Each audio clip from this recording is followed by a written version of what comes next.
नमस्ते एवरीवन, मेरा नाम है गौरव भगनोर और आप देख रहे हो एनसीईआरटी का ज्ञान क्लास 9th क्लास 10th। और इस वीडियो पे सबसे पहले तो इस वीडियो पे लाइक करने के लिए thank you so much. Thumbnail पे आपने लाइक किया तभी ये वीडियो आप देख रहे हो, तो थैंक यू सो मच। और इस वीडियो में हम बात करेंगे केमिकल रिएक्शन एंड इक्वेशन की, जो कि हमारा क्लास 10th का पहला चैप्टर है। ठीक है, पहले चैप्टर से यार वैसे मैंने शुरुआत नहीं करी, बाकी और चैप्टर्स मैंने कुछ कुछ बनाए हैं क्लास 10th के, बट ये वाला जो है पहला चैप्टर है। ठीक है, तो यहां से शुरू करते हैं, इसको डिटेल में समझेंगे, चीजों को, हर एक चीजों को समझते हुए चलेंगे कि इसका मतलब क्या है, क्या होता है, और कंप्लीट एनसीईआरटी पे रहेंगे। एनसीईआरटी से ना तो ऊपर ना तो नीचे जाएंगे, सीधे एनसीईआरटी पे रहेंगे, क्योंकि जो भी क्वेश्चंस आते हैं वो एनसीईआरटी से ही आते हैं। तो चलो शुरू करते हैं।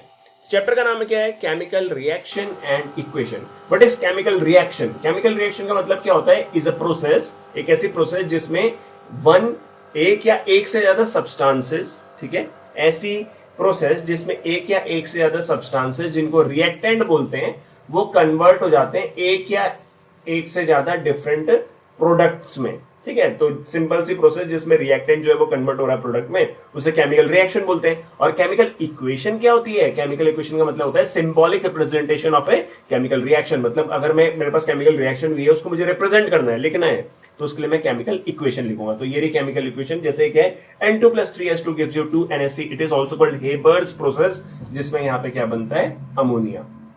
ये एक एग्जांपल है। तो केमिकल रिएक्शन, केमिकल इक्वेशन, ये हो गया। अब हमें एनसीईआरटी की लाइन को पढ़ते हुए चलना है। ठीक है, तो सबसे पहले क्या है? Consider the following situation of A daily life. आप अपने डेली लाइफ में यहाँ पे देखते हो और क्या समझते हो आप इससे। जैसे दूध को हम क्या करते हैं, गर्मियों में रूम टेम्परेचर पे रख दें, ठीक है, फ्रिज में नहीं रख रहे, रूम टेम्परेचर पर रख रहे, तो क्या होगा? दूध में क्या हो जाएगा? ऑक्सीडेशन, जिसकी वजह से रेंसिडिटी भी हो जाएगी। मतलब रेंसिडिटी क्या होता है, ये तुम लोगों ने पढ़ा होगा या तुम लोग पढ़ोगे आगे। इसका मतलब होता है कि जो खाना होता है उससे ना बदबू सी आने लग जाती है, स्मेल अच्छी नहीं आती, टेस्ट भी खराब हो जाता है। तो ऑक्सीडेशन हो जाएगा, ऑक्सीजन ऐड हो जाएगी, फिर माइक्रोब्स का डेवलपमेंट हो जाएगा, जिसकी वजह से क्या हो जाएगा? सौर हो जाएगा, उसका टेस्ट सौर हो जाएगा। ठीक है, तो दूध खराब हो जाता है, ये होगा। दूसरा क्या है? आयरन तवा या पैन या नेल को ना, लोहे की किसी चीज को आप बाहर रख दो ह्यूमिड एटमोस्फेयर में, तो क्या होगा? रस्ट हो जाएगा, उसमें जंग लग जाएगा। तीसरा क्या है? Grapes get fermented. ग्रेप्स को फर्मेंट करो। फर्मेंटेशन एक प्रोसेस होती है, लाइव प्रोसेस में आपने पढ़ा होगा, ठीक है, जिसमें ईस्ट काम आता है, फंगस वो ईस्ट काम आती है। तो इसमें क्या होता है? नेचुरल शुगर जो है वो किस में कन्वर्ट होती है? इथेनॉल में। इथेनॉल क्या होता है? अल्कोहल, ठीक है, तो उसमें कन्वर्ट होती है। Then food is cook. खाने को बनाएंगे तो क्या होगा? उसका फिजिकल और केमिकल स्टेट जो है वो चेंज हो जाएगा। फूड जो होता है डाइजेस्ट होता है हमारी बॉडी के अंदर, मतलब कॉम्प्लेक्स फूड जो है वो सिंपल एब्जॉर्बेबल फॉर्म में कन्वर्ट होता है। जैसे एग्जांपल ले लेते हैं, कार्बोहाइड्रेट कन्वर्ट होता है किसमें? ग्लूकोज में। इस तरीके से हम रेस्पिरेशन करते हैं। रेस्पिरेशन से क्या होता है? जो ग्लूकोज हम खाते हैं उसको ऑक्सीजन मिलती है माइटोकॉन्ड्रिया में, फिर उससे एनर्जी बनती है और कार्बन डाइऑक्साइड बनती है। तो ये जो जितनी भी चीजें हमने यहाँ पे देखी, हमने क्या देखा? इनके अंदर कहीं ना कहीं क्या हो रही है? केमिकल रिएक्शन, क्योंकि हमारे चैप्टर का नाम ही केमिकल रिएक्शन एंड इक्वेशन है। तो ये क्या हो रही है? केमिकल रिएक्शन इन सब में। ठीक है, तो in all the above situation nature and identity of the initial substance has somewhat change. तो इनिशियली जो भी चीज यहाँ पे थी ना वो चेंज हो रही है, मतलब इनिशियली जो भी कुछ था वो चेंज हो रहा है। तो we have already learn about physical and chemical changes of matter in our previous classes. Class 9th में आपने पढ़ा होगा फिजिकल और केमिकल चेंजेस। फिजिकल चेंज क्या होता है? Alter the form and appearance of the substance. जो सब्सटेंस उसकी अपीयरेंस क्या हो गई? चेंज हो गई, विदाउट चेंजिंग केमिकल कंपोजिशन। मतलब मान लो ये कोई सब्सटेंस है, ऐसे दिखाता हूं ना, ये कोई सब्सटेंस है, ये सब्सटेंस जो है इसकी फिजिकल स्टेट चेंज हो गई, या मतलब इसकी फॉर्म या जो अपीयरेंस है वो चेंज हो गई, बट ये केमिकली जो है वो है, केमिकली इसमें कोई चेंज नहीं आया। तो जैसे एग्जांपल ले लेते हैं, आइस मेल्ट होके वाटर बनी, वाटर में फिर भाप बन गया, तो है तो सब वाटर ना, सबके सब H2O H2O H2O ही है ना, बस उनकी स्टेट चेंज हो रही है, सॉलिड से लिक्विड, लिक्विड से गैस। तो ये फिजिकल चेंज हो गया। केमिकल चेंज क्या हो गया? Formation of a new substance with different chemical identity. अब केमिकल चेंज में क्या हो जाता है कि नया सब्सटेंस बन जाता है, जिससे जो केमिकल आइडेंटिटी है वो चेंज हो जाती है, मतलब केमिकल फॉर्मूला या जो स्ट्रक्चर है केमिकल वो चेंज हो जाता है। जैसे वाटर है, ठीक है, हमने सोडियम के साथ रिएक्ट किया तो NaOH बन गया और H2 बन गया, तो यहाँ पे कहीं पे वाटर अब रहा ही नहीं, वाटर वगैरह सोडियम वगैरह जो है मिलके NaOH बना दिया, सोडियम हाइड्रोक्साइड बना दिया, तो ये चेंज हो गया। तो it is called chemical change. यार एक तो इस कमरे में इतनी गर्मी होती है, अभी रात हो रही है, 9:30 बज रहा है, पर तब भी बहुत गर्मी हो रही है यार। एक तो ये बंद रहता है ना पूरा चारों तरफ से, और पंखा अपन चला नहीं सकता क्योंकि हल्ला होगा। तो और एसी तो है नहीं भाई, ठीक है। Whenever a chemical change occur we can say that a chemical reaction is take place. तो यहाँ पे केमिकल चेंज हुआ, इसका मतलब केमिकल रिएक्शन हुई है। तो ऊपर जितने भी ये एग्जाम्पल इन सब में क्या हुआ है, केमिकल रिएक्शन कहीं ना कहीं हुई है। अब you may perhaps be wondering as to what is actually mean by chemical reaction, का मतलब क्या होता है और how do we come to know, हमें कैसे पता चलेगा ये केमिकल रिएक्शन हुई है। तो उसके लिए हमें ना यहाँ पे कुछ एक्टिविटीज को देखना पड़ेगा। तो एक्टिविटी 1.1 है। एक्टिविटी 1.1 में देखो हमें सिंपल सा क्या करना है यार, एक मैग्नीशियम रिबन लेना है, ठीक है। ये तो ऐसा होता है, ये रिबन ऐसे करके होता है, मैग्नीशियम रिबन है, ठीक है। 3 से 4 सेंटीमीटर का ले लिया, उसको सैंड पेपर से रब कर दिया ताकि वो थोड़ा उसके ऊपर जो जमा हो ना, कुछ भी डस्ट वस्ट जो भी चीज़ है वो हट जाए। फिर हमने क्या करना है, उसको एक टोंग की मदद से ऐसे पकड़ लेना है, ऐसे चिमटे से पकड़ लेना है। फिर उसको जलाना है, ये स्पिरिट लैम्प की मदद से उस पर आग लगानी है, ठीक है। बर्न करना है किसको, मैग्नीशियम रिबन को, ठीक है। अब जब आप बर्न करोगे तो आप क्या ऑब्जर्व करोगे, आप ऑब्जर्व पता है क्या करोगे कि जो मैग्नीशियम रिबन है जब वो जलती है ना तो उसमें डेजलिंग व्हाइट फ्लेम आती है। मतलब जैसे अगर मैग्नीशियम रिबन जल रही है ना तो उसको आप एकदम कंसंट्रेट होकर देख नहीं सकते क्योंकि उससे बहुत तेज वो आती है, फ्लेम आती है, ठीक है। मतलब आंखों पे ऐसे लगता है, जोर लगता है। तो जब वो जलेगा उसके बाद एक व्हाइट पाउडर बनेगा, मैग्नीशियम रिबन जली उसके बाद एक व्हाइट पाउडर बना जिसे बोलते हैं मैग्नीशियम ऑक्साइड, ठीक है। तो ये हो रहा है, मैग्नीशियम रिबन जल रहा है, नीचे ये गिर रहा है, व्हाइट पाउडर यहाँ पे जमा हो रहा है, ये मैग्नीशियम ऑक्साइड है। तो देखो एक चीज इससे क्या समझे आप, या आपको पता भी होगा, कुछ भी चीज जलती है, कुछ भी चीज जलती है उसको जलने के लिए ऑक्सीजन चाहिए होती है। तो मैग्नीशियम रिबन जल रही है तो उसको जलने के लिए क्या चाहिए भाई, ऑक्सीजन चाहिए, ठीक है। तो यहाँ पे आपने क्या ऑब्जर्व किया, मैग्नीशियम रिबन जो है जल रहा है डेजलिंग व्हाइट फ्लेम के साथ और व्हाइट पाउडर बन रहा है, मैग्नीशियम ऑक्साइड जो है वो पाउडर हमारा है।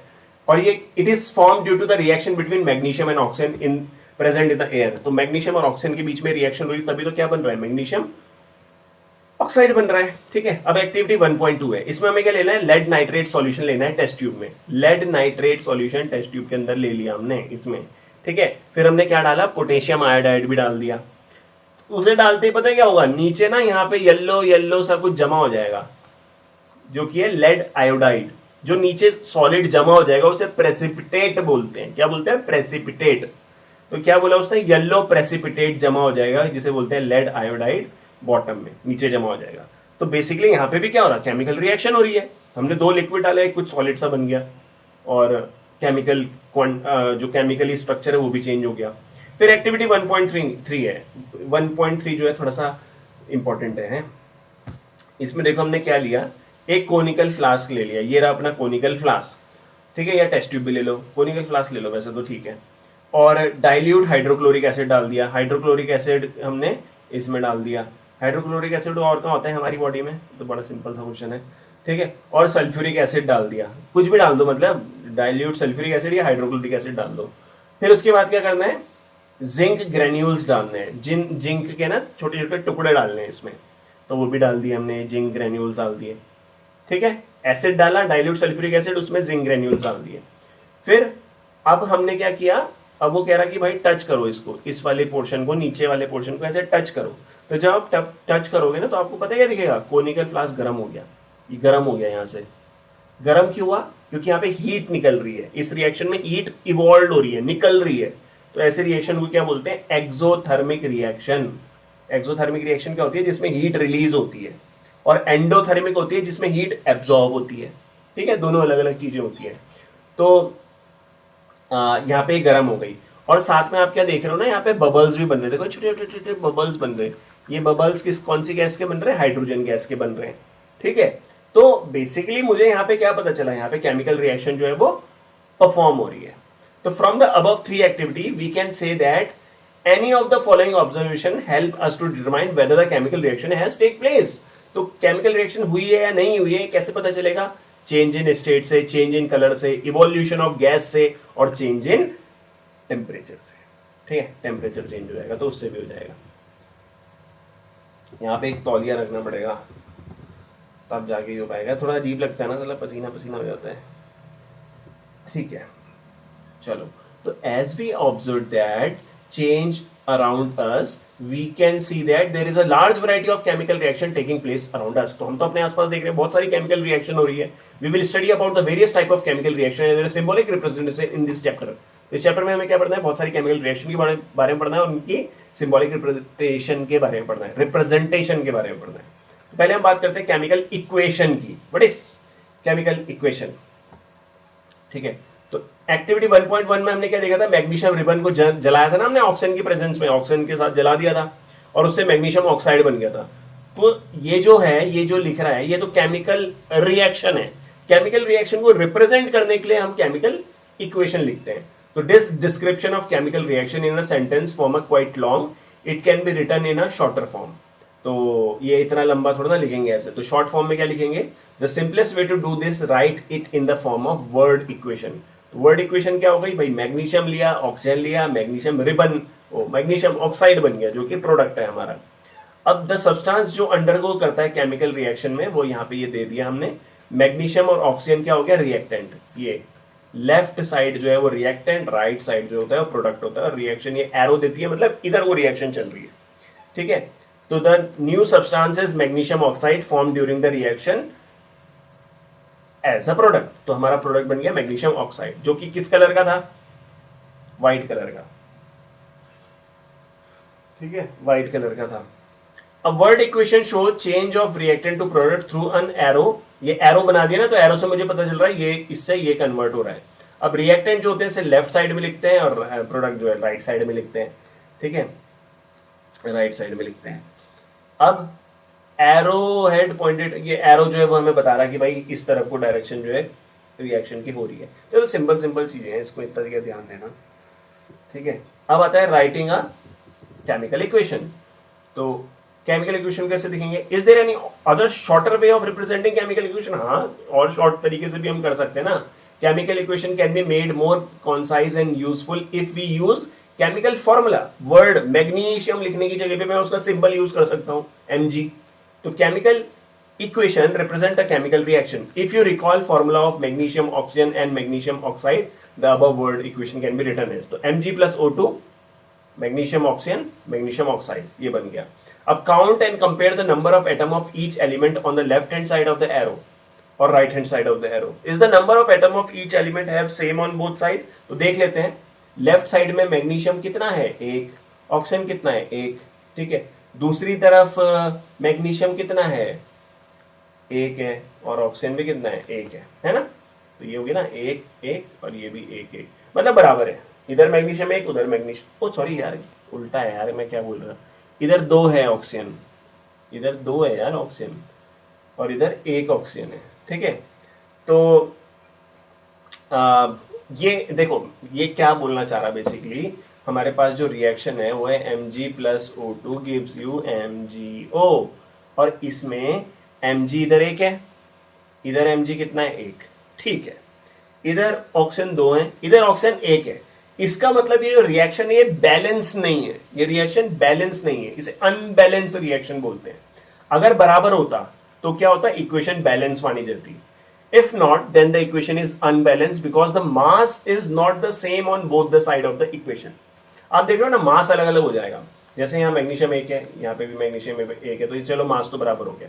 इधर ऑक्सीजन का मास जो है ज्यादा हो जाएगा क्योंकि यहाँ पे ऑक्सीजन के एटम कितने हैं, दो हैं, और उधर कितना है, एक ही है ना. इधर दो है रिएक्टेंट की तरफ, प्रोडक्ट की तरफ एक ही है.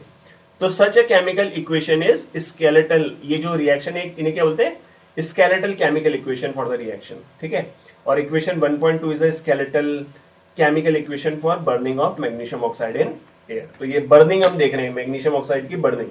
अच्छा, अभी क्या है, देखो ये बैलेंस नहीं है, ये रिएक्शन बैलेंस नहीं है. अब हमें इस रिएक्शन को बैलेंस बनाना होता है. तो वो बैलेंस कैसे बनाते हैं वो हम नेक्स्ट वीडियो में देखेंगे, बैलेंस केमिकल इक्वेशन की. ठीक है, इस वीडियो को इतना ही रहने देते हैं क्योंकि जब ये वाला टॉपिक है ना, बहुत बड़ा टॉपिक है यार, इसमें बहुत सारे रिएक्शंस को हम करेंगे, उसकी प्रैक्टिस भी करेंगे, तो और बड़ा वीडियो बन जाएगा. तो इसको इतना ही रहने देते हैं. तो thank you so much, please like subscribe share, और thank you so much for watching. और बस थैंक यू सो मच, बहुत पसीना आ गया. Bye bye, okay bye.